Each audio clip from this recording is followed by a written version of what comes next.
Hello Patriots, welcome back to the Patriot Dad channel where we can discuss current events and modern issues, all while keeping it as real as possible. Today, I want to do a reaction to an interview that Trump did at the Convention for Black Journalists. This interview was hosted by CNN, so we'll see if it's biased or not, but I'm just going to assume that the audience here is not slanted in his favor.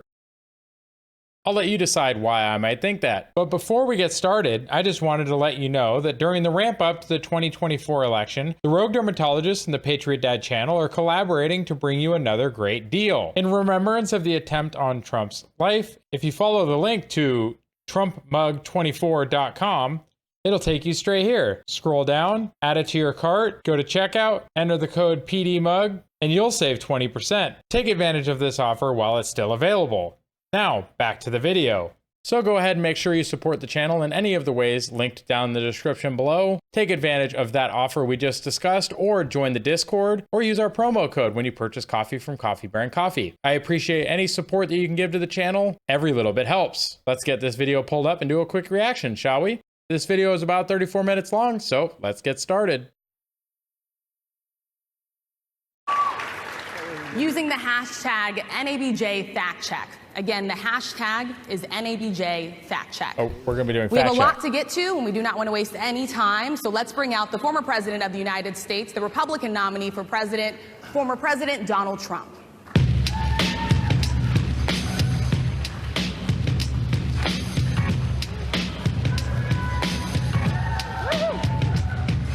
Okay.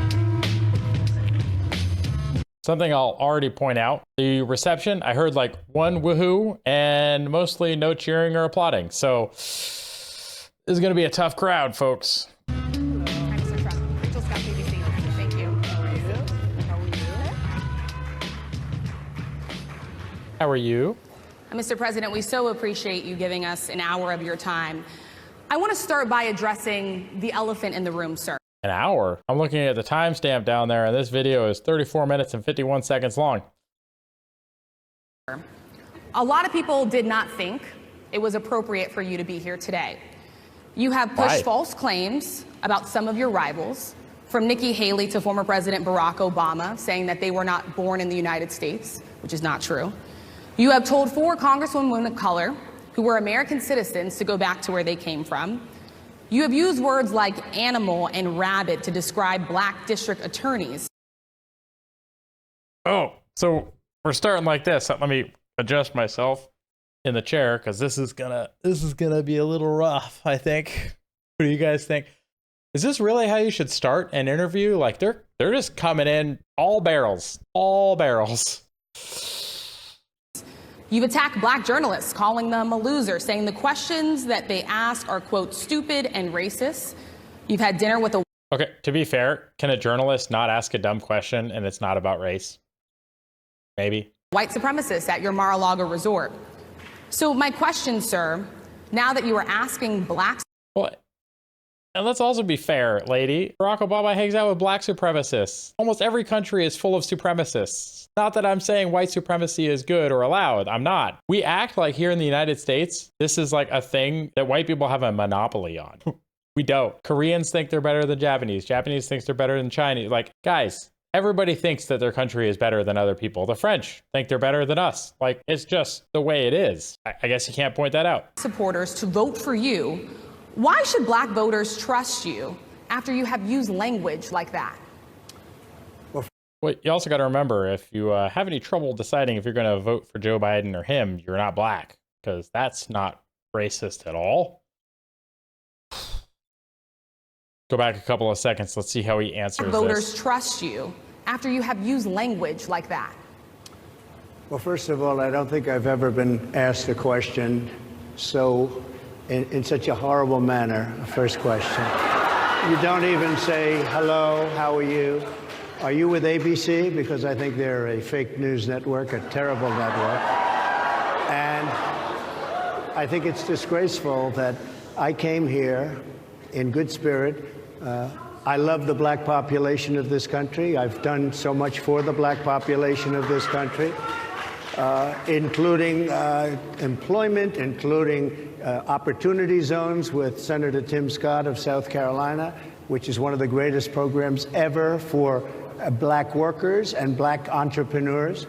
I've done so much, and and I say this, historically black colleges and universities were out of money, they were stone cold broke, and I saved them, and I gave them long-term financing, and nobody else was doing it. I think it's a very rude introduction. I don't know exactly why you would do something like that. And let me go a step further.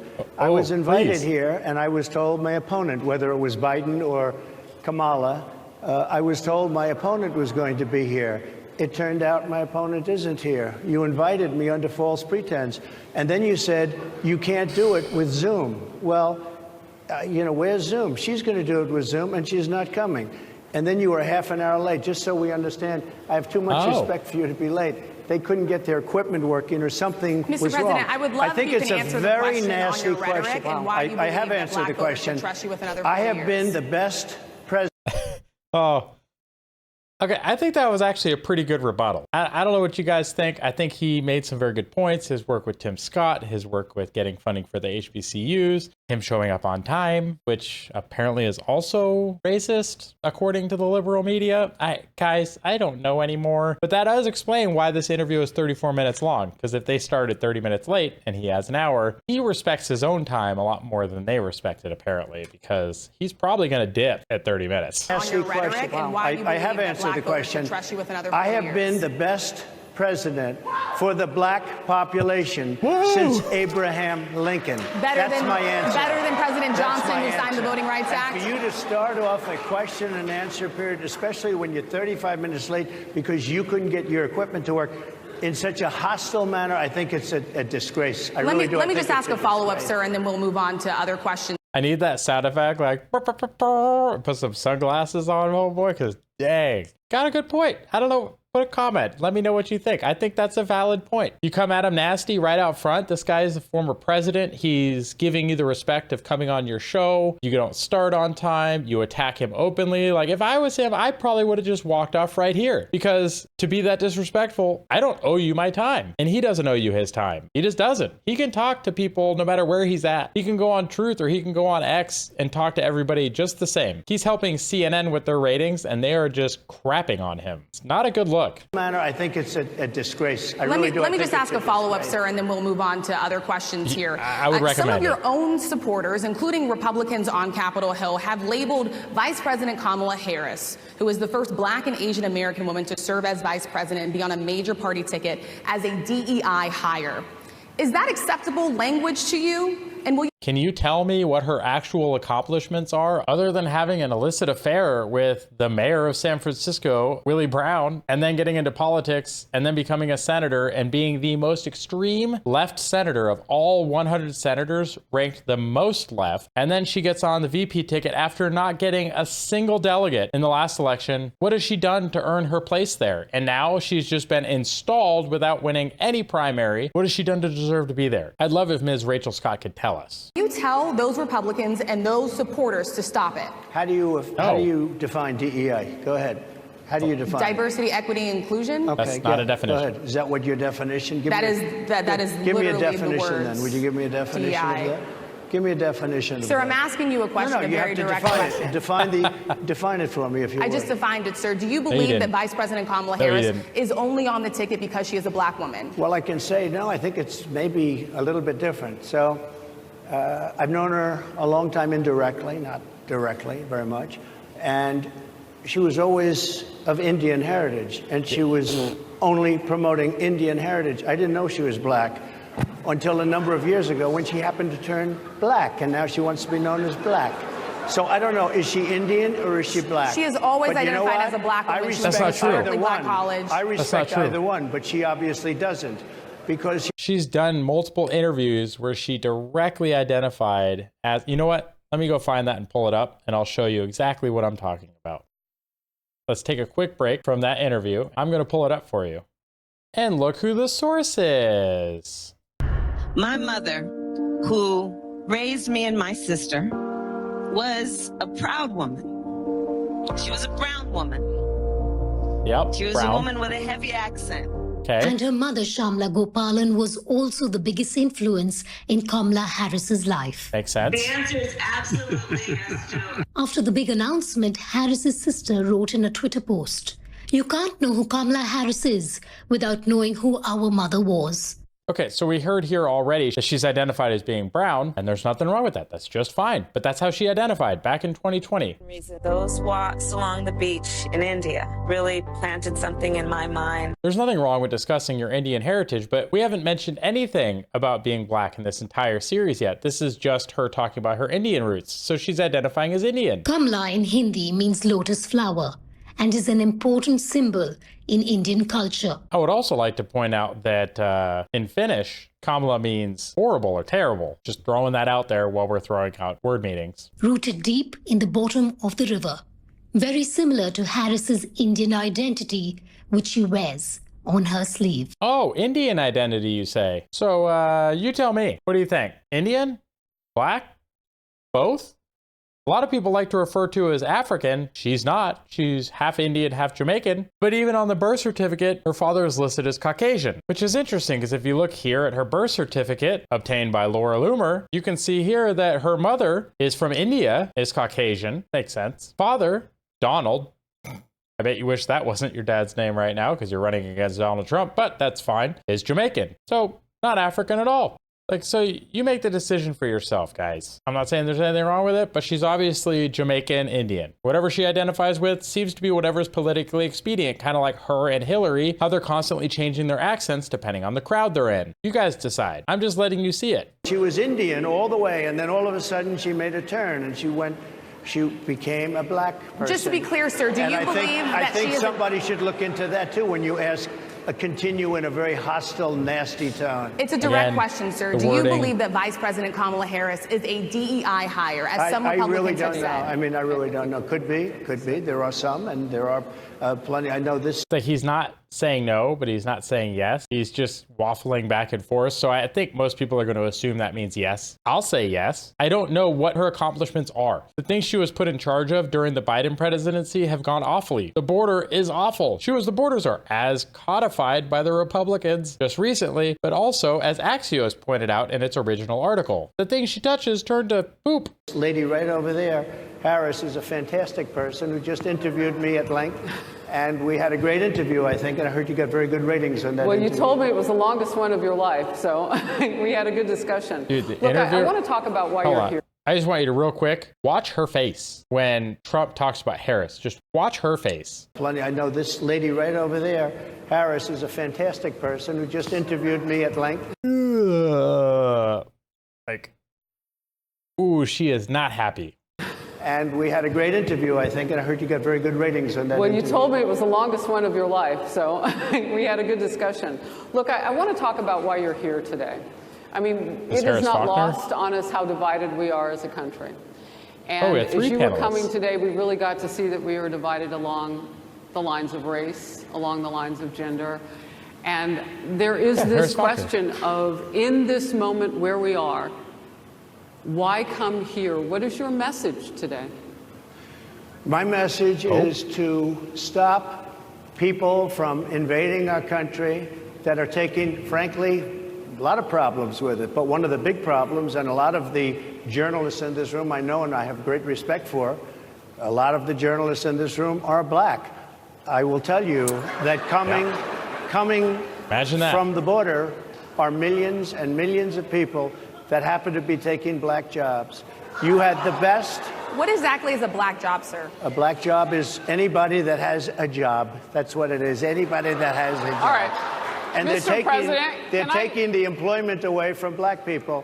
They're coming in, and they're invading. It's an invasion of millions of people, probably 15, 16, 17. Again, it's probably not the best way to deliver that message by keep repeating black jobs. By still repeating black jobs, I think he just needs to say jobs in general. They're taking everybody's jobs. I get that he's talking to a predominantly black audience, so he's focusing on that. But the way that message comes across tries to make it sound like you're saying something less of it. And I don't think that's his intention, but that's what he's being criticized about when it comes to his statements about black jobs. People in the media always take everything he says at the most extreme negative instead of giving the benefit of the doubt like you do with most other people because he's Trump. The way I read that is they're taking everybody's jobs. The criminal aliens are taking jobs away from people by being able to be employed for less money. Why? Because most of it's in cash and most of it's under the table. They're not paying the same taxes. They're not providing the insurance. They're not doing all the things that a normal citizen or legal resident has to be paid and compensated with. So these employers are taking advantage of the system. But that system is allowed to exist because of our legislature, because of the presidents. We need to eliminate that. We need to be doing background checks. We need to make sure that the people that are being employed in the United States have the legal right to be employed in the United States. I don't know. What do you guys think? 18 million people. I have a feeling it's much more than that. And everybody's been seeing what's happened.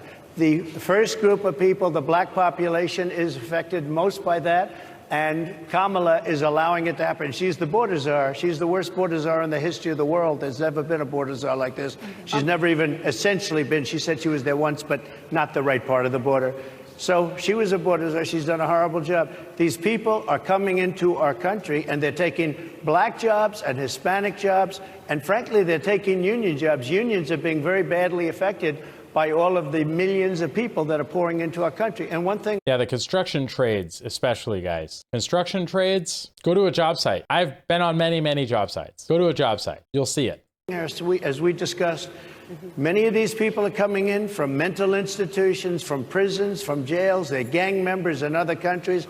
Other countries are setting loose their prisoners. They're opening... Now, he said many, he didn't say most, but people are going to take these statements as all, just like they did before when he said they're not setting their best. His messaging, again, the wording is not necessarily the best for the message he's trying to deliver, but it's always going to be construed in the worst way possible. And it doesn't really feel like Trump appreciates that when he does these speeches. He doesn't think about how can the words that I say be construed and twisted, or he just doesn't care, which I'm also okay with. Because if he's confident enough and just doesn't care that much, like, I actually kind of like it more. Up their prisons and their mental institutions, and they're taking their bad people, drug dealers, gang members, and they're bringing them into the United States. And by the way, their crime rate is going down, and our crime rate is going to be a disaster. Mr. President, I want to get into how you address some of the issues with black communities. And I say that plural because we live in communities of color that are different. We're not all the same. We don't vote the same. We don't think the same. It's not monolithic. Very true. So as you come here today, I want to talk about something that bursts. And this is the weight of the inflation on this country right now. The nonprofit Money Management International recently released data from its mid-year analysis that we have found a 52% rise in people who are seeking counseling for being in credit debt. They're paying for food that is sky high on their credit cards, and now they can't pay that off.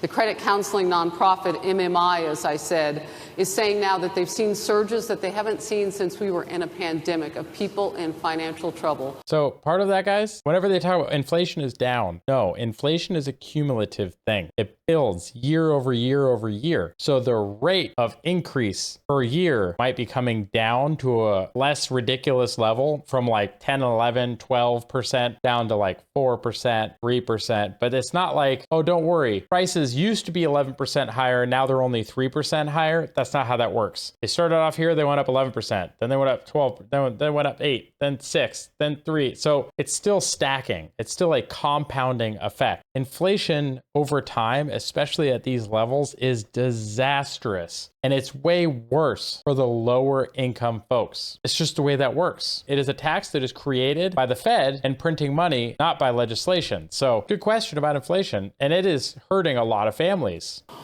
Much of that falls on the shoulders of single moms, single black moms, when you look statistically.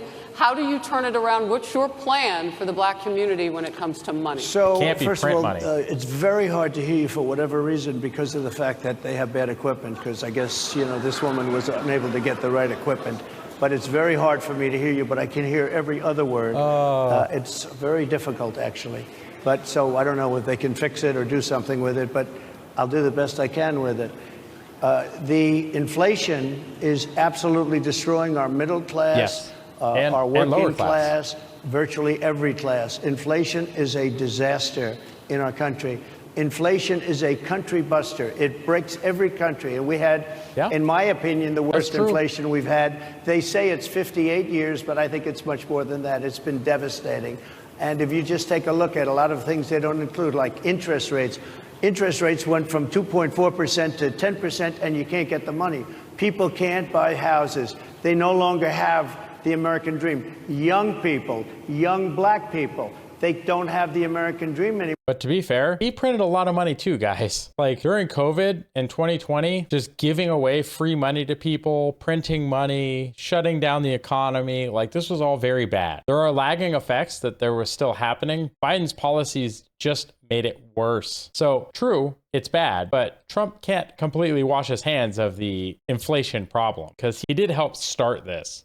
They can't buy a house. They can't borrow the money because of the cost of the money. They can't buy because of the cost of housing, because of the cost to build it, because of inflation.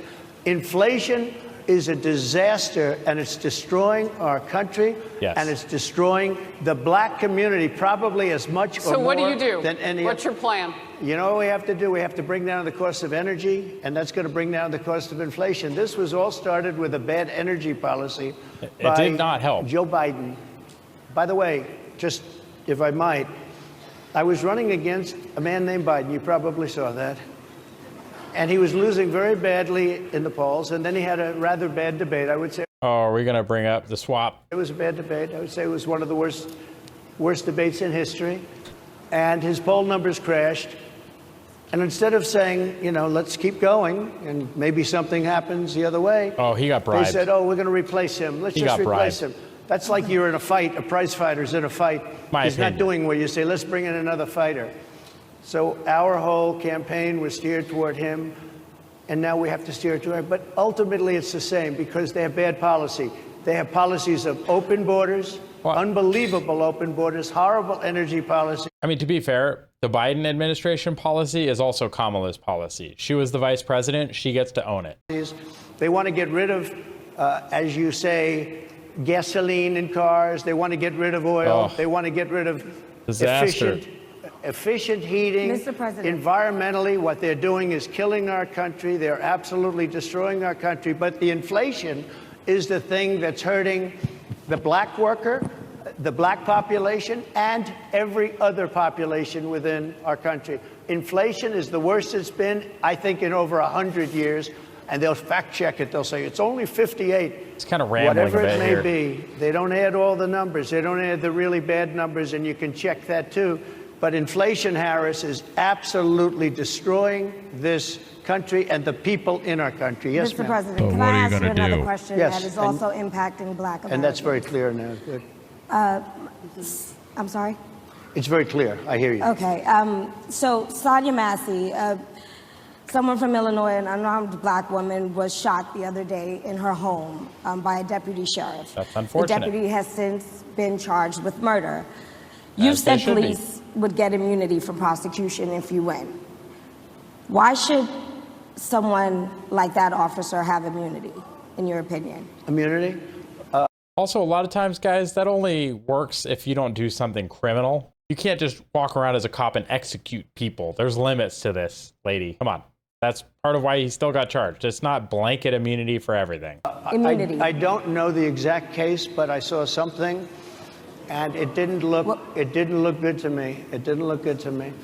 Are you talking with the water, right? Yeah, well, police unions are not backing this person either. Okay. But again, why would... They're going to be charging the officer. I guess they're charging the officer. So why should he receive immunity? He wouldn't. Well, he might not. I mean, it depends. It depends on what happens. I'm talking about people that are much different cases than that. We need people to protect ourselves. And by the way, in Chicago, as an example, a few weeks ago, July 4th weekend, they had 117 shootings and 17 deaths. Ooh.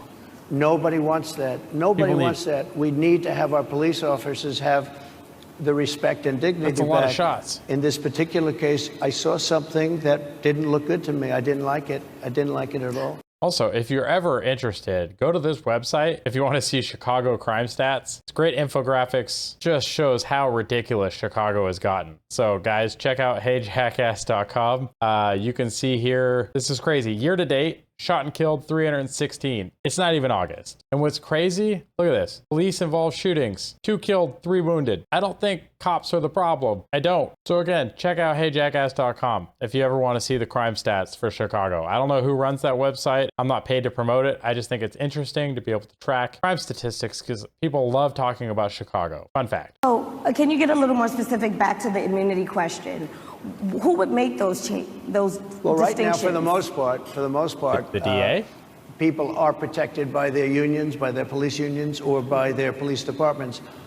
But I'm saying if I felt, or if a group of people would feel that somebody was being unfairly prosecuted because the person did a good job maybe with crime, or made a mistake, an innocent mistake. There's a big difference between being a bad person and making an innocent mistake. But if somebody made an innocent mistake, I would want to help that person. What would those exceptions be? What would determine an innocent mistake? You go after somebody and it's a very close call and it's very dangerous. And you know, they have, the policeman's life and woman is... Or you end up with things like kids with toy guns that are painted, where the orange tip is painted black so you can't tell it's a toy. Cop kills the kid. Guys, that's an innocent mistake. I think that's what he's talking about here, something like that. If we're going to ask a whole bunch of what ifs, we're not going to get anywhere. It's a very difficult thing because sometimes you have less than a second to make a life and usually death less than a decision. second. And sometimes very bad decisions are made.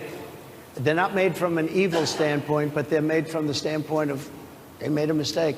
So I want to follow up really quickly. I find it interesting because you do talk about reining in prosecutors, especially when it comes to prosecutors that are prosecuting you. Why doesn't that skepticism apply to law enforcement? Well, I've been prosecuted because I'm a political opponent of 2 people that have weaponized our justice system. I've been prosecuted. I just won the big case in Florida. She opened him up for this. That was not a good question to ask because the answer is going to look real bad. Everyone said that was the biggest case. That was the most difficult case. And I just won it. Now, Biden has a similar case, except much worse. I was protected under the Presidential Records Act. Biden wasn't because he wasn't president at the time. And he had 50 years worth of documents. And they ruled that he was incompetent and therefore he shouldn't stand trial. And I said, isn't that something? He's incompetent and he can't stand trial, and yet he can be president. Isn't that nice? Mr. President, but they released him on the basis that he was incompetent. They said he had no memory, and he was a nice old guy, but he had no memory. Again, and therefore we're not going to prosecute him. Be careful what you ask. I won the case, and it got very little publicity. I didn't notice ABC doing any publicity on it, George. We cover you extensively, sir. I'd love to move over on to different topics. I didn't notice you do any publicity on it at all. I won the case, the biggest case. This is an attack on a political opponent. He does not like ABC. I have another one where I have a hostile judge. We have you for a limited time, sir. I'd love to move on to different topics. Excuse you. You're the one that held me up at 35 minutes, just so you understand. If we can move on now to the state of the race, sir, I want to get back to the campaign. Senator J.D. Vance is your running mate.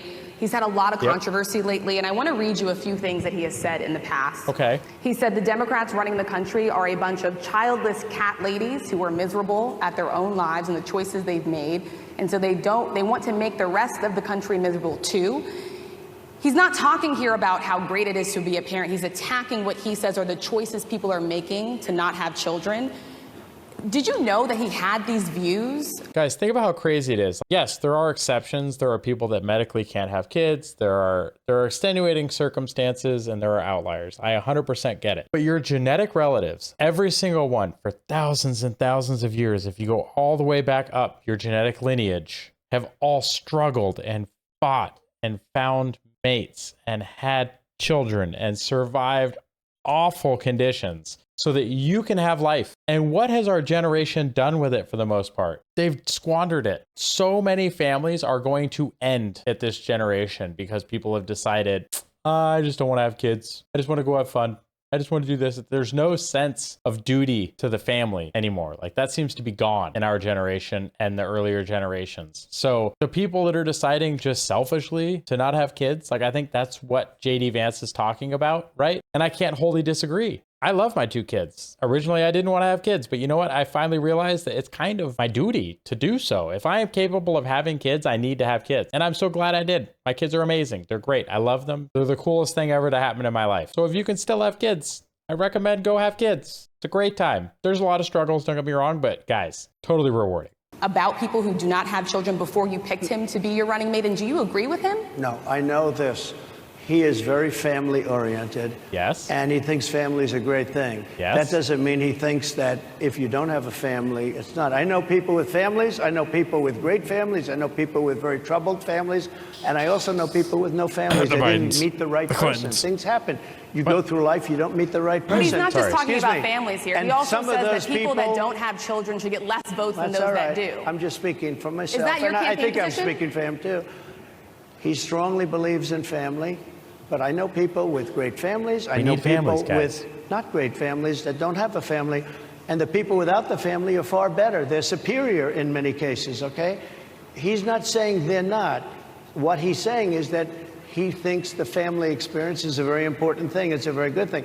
But that doesn't mean that if you grow up and you grow older and you don't meet somebody that would be wonderful to meet and would have been good, that that's a bad thing. He's not saying that. He would. Oh yeah, guys, clarification. Don't have kids with the wrong person. Don't do that. That's very risky, could be very damaging to you in the present and in the future. So try to not do that. Find someone that's good to have kids with and have kids with them. My interpretation, you'll have to ask him actually, but my interpretation is he's strongly family oriented, but that doesn't mean if you don't have a family, there's something wrong with it. Just one last point and then we'll move on. Just one of the bedrock principles of American life is one person, one vote. Okay. Senator J.D. Vance has suggested that someone who has children should have more votes than a person who does not have children. I just want to be clear here. Is that the position of your campaign? Well, no, but it's not something I have ever heard before. I can tell you this. Right now you have illegal aliens coming into our country, many from prisons and they're going to be voting, not legally, but they're going to do it. They're registered. I have a short coming soon where I'll show you clips of people admitting that they're registered to vote. Many from mental institutions, and they want to give them votes. I don't think they should have votes. They came into our country illegally, and they're taking the vote away from all of the people in this room that have been here a long time, that have worked hard, that in many cases, and you'll see this happening, if I'm not elected, you're going to see it happening. If I am, you're not going to have any problem. But you're going to see it happening a long time. You're going to see the people in this room and people outside of this room are going to be losing their jobs to people that have come into this country illegally. Yeah. Mr. President, can we stay with just kind of the state of the race right now? Because I felt like that vice president question, candidate question was right in there with that. So let's talk about J.D. Vance for a little bit. He's had some stumbles out of the gate. I don't know if you're hearing what we hear as reporters, but it's been a tough couple of weeks for him. Why did you choose J.D. Vance? The Rust Belt. Why did you choose him? And I'm having a hard time hearing, too. I know everybody out there can, but it's hard to hear. I'll tell you why. I chose him because he's a very strong believer in work and the working man and woman. And especially the working man and woman who have been treated very unfairly, because you have many of them in this room. But you have many of those people, they were treated very unfairly. They worked very hard and they were treated unfairly. He wrote the book that became a bestseller. The movie became a smash hit. He's a very smart guy without the benefit of having a family that has contacts, like a father that was well connected. He got into Yale Law School. He graduated in 2 years from Ohio State, summa cum laude. I mean, you take a look at, his career has been an amazing career. He started off at a level with a difficult family situation, very difficult with the mother and the father and everything else.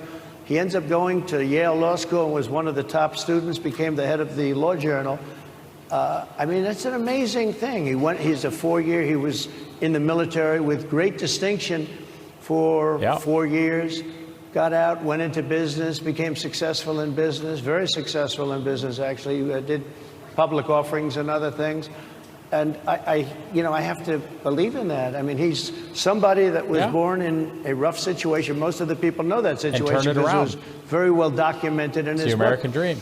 And I have a lot of respect for somebody that can get into Yale and become one of the best students in Yale that meets a young woman at Yale who was also outstanding, and they get married, they have a beautiful family, but he had he's made himself an amazing life. He then goes to Ohio, lives in Ohio, and he had my endorsement. That helped. But he wins the Senate. He becomes a United States Senator. So he's a United States Senator. And so, Harris, like I respect you for your success, I respect people for their success. The reason I asked the question is because the last time you and I sat and talked was the day that you were shot. We'd been together for much of that day. You left to go to Butler, Pennsylvania, and we didn't know what was next. Yeah. And 2 days sorry. after that... I cannot understand. Your microphone I know, is so it is muffled. really hard for me to it's understand just, you too. I can understand you perfectly. Because she's closer. I can understand you. I'm happy to hear that, sir. But I can't really understand, Harris. I have a few more questions. Because of the distance, and the mics are really in lousy shape, but I cannot understand what you're saying. So what I wanted to say was the last time we spoke, you said some words that were prophetic because I asked you who you wanted to choose for vice president. Yeah. And you said normally it really wouldn't matter what they would bring. You know, you choose somebody that you think has a future, that sort of thing. Yeah. But you said these words 3.5 hours before an attempted assassination on your life. You told me that bad things happen, Harris. And that's why this decision is important this time. Bad things happen. You said it twice. Well, when you look at J.D. Vance, is he ready on day one? Does he what? Ready on day one, if he has to be. I've always had great respect for him, and for the other candidates too. But I will say this, and I think this is well documented. Historically, the vice president, in terms of the election, does not have any impact. I mean, virtually no impact. You have 2 or 3 days where there's a lot of commotion as to who, like you're having it on the Democrat side, who it's going to be. And then that... Like a lot of times you see strategic picks for a vice president to deliver one state or one small group of states. I don't think Trump was struggling in Ohio, especially with East Palestine and the disaster that the Biden administration had there, but the Rust Belt. It dies down, and it's all about the presidential pick. Virtually never has it mattered. Maybe Lyndon Johnson mattered for different reasons of what we're talking about, not for vote reasons, but for political reasons, other political reasons. But historically, the choice of a vice president makes no difference. You're voting for the president, and you can have a vice president who's outstanding in every way, and I think J.D. is. I think that all of them would have been, but you're not voting that way. You're voting for the president. You're voting for me. If you like me, I'm going to win. If you don't like me, I'm not going to win. I'm going to get my J.D. Vance question in. J.D. Vance? I'm going to get my J.D. Vance question in. To your point and to Rachel's point, he, has a lot of opinions about childless women like myself or divorced people like yourself. Do you think, well, I mean, my point is here. But at least it was said in a friendly manner. My point is, do you think the Republican Party is getting a little bit too judgy about people's lives when you think about abortion or when you think about what J.D. Vance is saying? I don't think, look, I think that it's not judgy, it's standards. The Democrat Party is really the one that has the problem. I think they're radical on abortion because they're allowing abortion in the 9th month. They're allowing the death. They're allowing the death of a baby after the baby is born, based on the governor of Virginia. Based on the governor of Virginia, they're allowing the death of the baby after it's born. They're allowing abortions in the 8th and 9th month. Well, Democrats have denied. I think they're right. And I think the Republican Party is actually much less. I think I've made them much less radical, perhaps. But the Republican Party, what we're doing is bringing it back to the states where everybody wanted it. And Democrats, that's what's important. Republicans, liberals, conservatives. And that's the whole thing, guys, is that a lot of these decisions are not supposed to be made at the federal level. So people are mad about Roe v. Wade, but really it was the right decision to throw it out. Kick it to the states, let the states make their decision, and then the residents can decide where they want to live, get the rules that they want. It makes sense, guys. It just does. A lot of these issues that are currently at the federal level should be decided at the state level. We need to send more things back to the states. The 10th Amendment says if they are not powers set aside for the federal government, then they revert to the state and to the local and to the people. This power grab by the federal government over the last few decades has been insane. Everybody wanted abortion brought back. They didn't want Roe v. Wade in the federal government. They wanted it, everybody But the majority of Americans oppose Roe v. Wade being overturned. They Multiple don't know polls have about showed that, this. sir. Right now, they're voting. It brought it back to the states. Now, I happen to believe in the 3 exceptions. Ronald Reagan believed with rape, incest, life of the mother. I do. I think most people do. I think most Republicans do also. But if you take a look, right now they're doing, it's an amazing thing, out of the federal government, it's in states, and people are voting. And I will say, Ohio is, let's call it a more liberal version, has been approved. Kansas, the same thing, a little bit surprising to a lot of people. But the people are now voting. And it's taking this issue that's been going on for 52 years and has torn our country apart, and it's giving it to the people to vote on. And they're voting. And many states have already voted. Others are in the process of. Yeah, it's returned an issue that was a giant wedge that was dividing the country, and it allowed it to be more localized and for people to get their voice heard and for them to move if they chose to get the rules that they want. It makes more sense. You have more unity. You might have neighboring states with very different rules, but you know what? You don't have to hate each other for it. Voting, and it's bringing it back to the people and a vote of the people. And it's not at all radical. And again, you have to follow your heart. I happen to believe in the 3 exceptions. Most people believe in the 3 exceptions. Most Republicans believe in the exceptions. But they don't want to see an abortion in the 9th month or the 8th month. Almost everybody agrees to that. And they certainly don't want to see, in the case of the governor of Virginia, the former governor, I might add, who said, we set the baby aside and then we decide what to do. Meaning, what do? We execute the baby. That's a radical, horrible position. And some people want that. I don't want it. Most people don't. Thank you. Can I just pivot really quickly to another question about, you brought up health, Harris. You're an active man. We see you golfing all the time. But if you win, you'll still be president at 82, which is older than Biden is right now. But not mentally. Look, mentally. Here's the question. He shot. But most people, I know many people in their 80s and their 90s that are in great shape. Some of our greatest leaders. You look at throughout the world history, the greatest leaders, some of the greatest leaders in the world were in their 80s. But here's the question. Would you consider stepping down if you felt that your health was declining?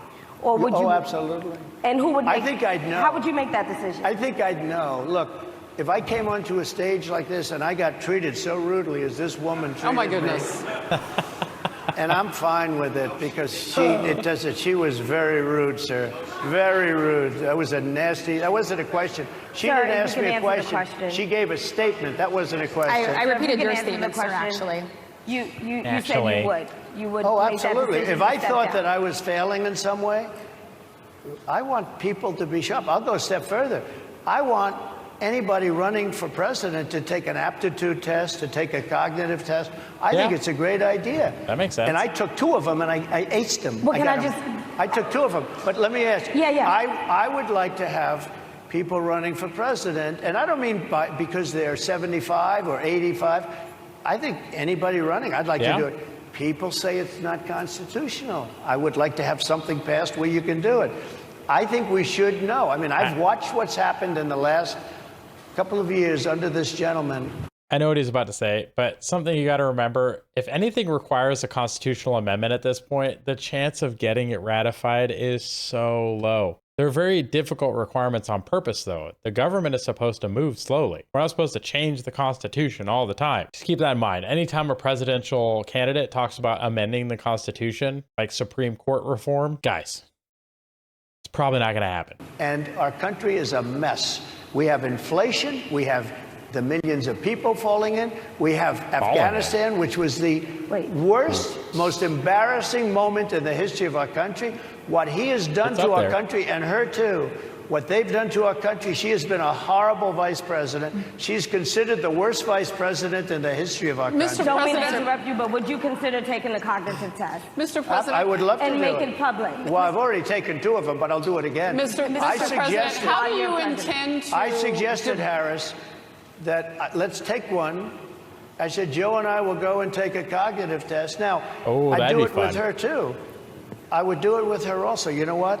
She failed her law exam. She didn't pass her law exam, so maybe she wouldn't pass the cognitive test. Mr. President, are you saying she wouldn't pass? Just to be clear, I'm just giving you the facts. To be clear, you don't think Harris would how do pass? you intend? She And didn't look, pass her bar exam, and she didn't think she would pass it, and she didn't think she was going to ever pass it. And I don't know what happened. Maybe she passed it. She did pass it. There's a man over here. I think he must work for Mr. her. President, I would love to ask you about January 6th. You've called yourself the candidate of law and order. Yeah. When Time Magazine asked you if you would consider pardoning all the rioters, you said, yes, absolutely. Sure. You called them patriots.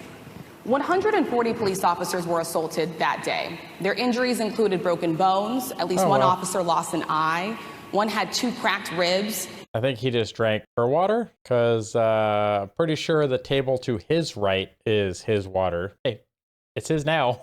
2 smashed spinal discs, another had a stroke. Were the people who assaulted those 140 officers, including those I just mentioned, patriots who deserve pardons? Well, let me bring it back to modern day. How many like of them were about feds? 5 days ago, we had an attack on the Capitol, a horrible attack on the Capitol. You saw the people that were protesting and spraying these incredible monuments, bells, lions, all these magnificent limestone and granite.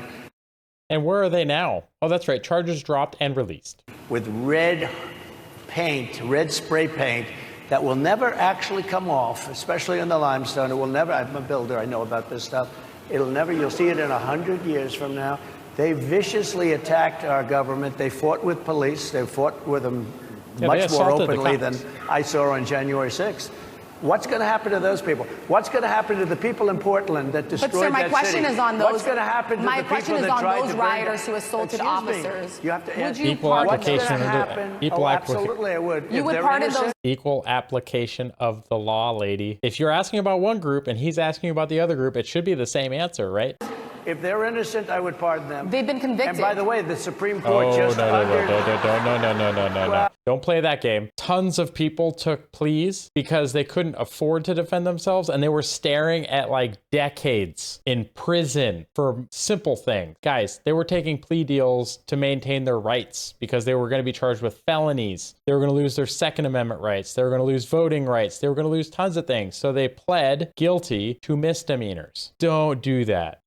They were convicted by a very tough system. They were. How come the people that tried to burn down Minneapolis? How come the people that took over a large percentage of Seattle?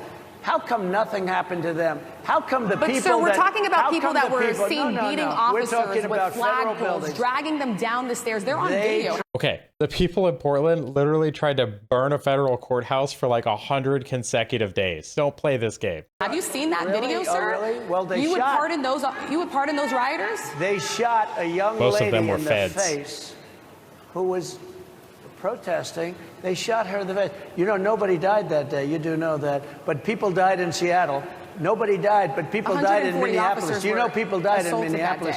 And nothing happens, and nobody ever talks, and nothing happens to those people. But you went after the J6 people with a vengeance.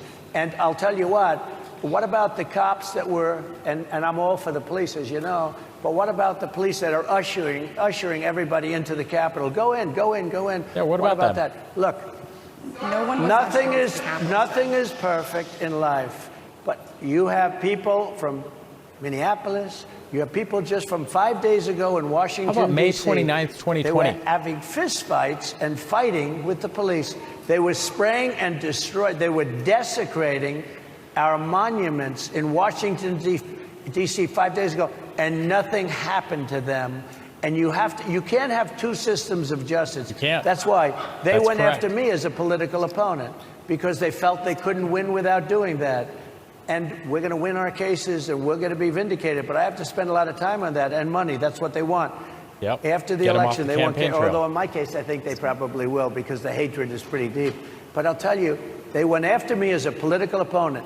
That's never happened in our country before. Yeah, and it sets a terrible, terrible precedent. It should never happen again. what do you do on day one if you win? What's your first thing? What do I do? Drill, baby, drill. I close the border. And I do two things, because I can do a lot of things simultaneously. I close the border. We don't want people coming in.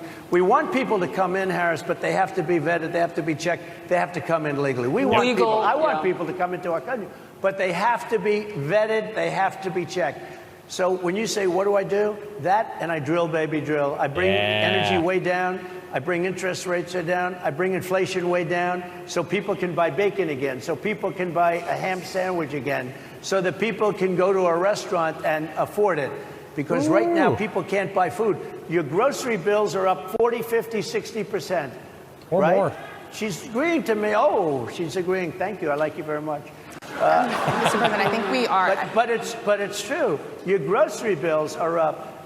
And then they're mandating that you buy an all-electric car. You know, Elon Musk endorsed me, and he's a friend of mine. He's a good guy. He's a smart guy.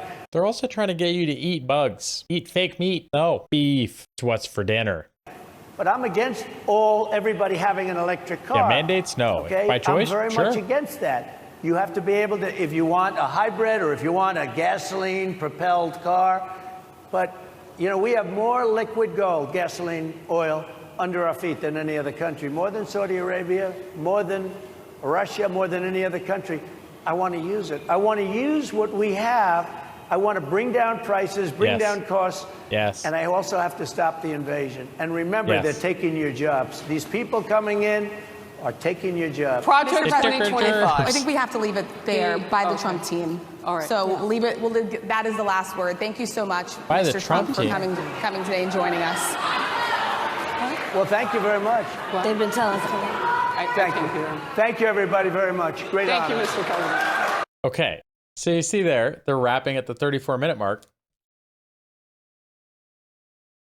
But the host had to get that one last dig in. The Trump team is telling us, no, you had an hour. You started 35 minutes late. You probably got an extra 10 minutes. So I don't know what you guys thought. I thought that was an interesting interview. The comments I was reading before we started made it seem like it was a totally negative interview. I didn't really get that feeling. I don't know, but I do feel like our country is in a lot of trouble. And I think that Trump is the better choice when it comes to fixing it over Kamala Harris. She was rated as the most left of all 100 senators. She's been in charge of things that have gone disastrously, like the border. I just don't see her being a chief executive and leading the country well. I see her becoming a puppet for the military-industrial complex and for the deep state, just like Biden has been. And we've seen what the last 3.5 years has brought. It's been pretty disastrous for the average American family. Let me know what you think down in the comments. I actually didn't mind this interview too much. I thought that Harris was very cordial. I thought the other gal was fairly cordial. I thought lady here in blue was not. But you know what? That's fine. You get that. And I'm glad that this panel was more than just the one person. But I think overall, Trump is just looking for people to do better. And I am too. I hope everybody in this country does better over time. So please make sure you support the channel in any way you can, because this coming few years is going to get crazy. And we need to have a place where we can all come together and have discussions openly and challenge each other's ideas. So go ahead and join the Discord and join that conversation. And if you want more exclusive access to the Discord, access to weekly discussions with myself, as well as editorial input on videos,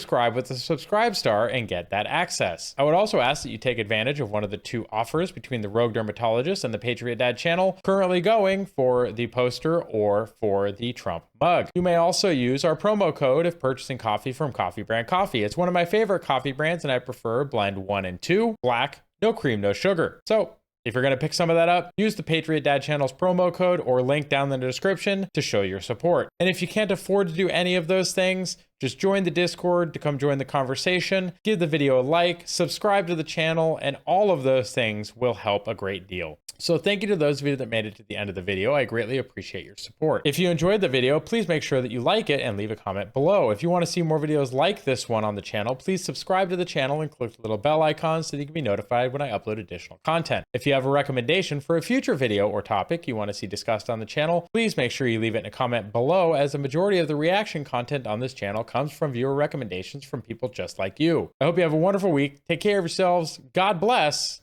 and bye for now.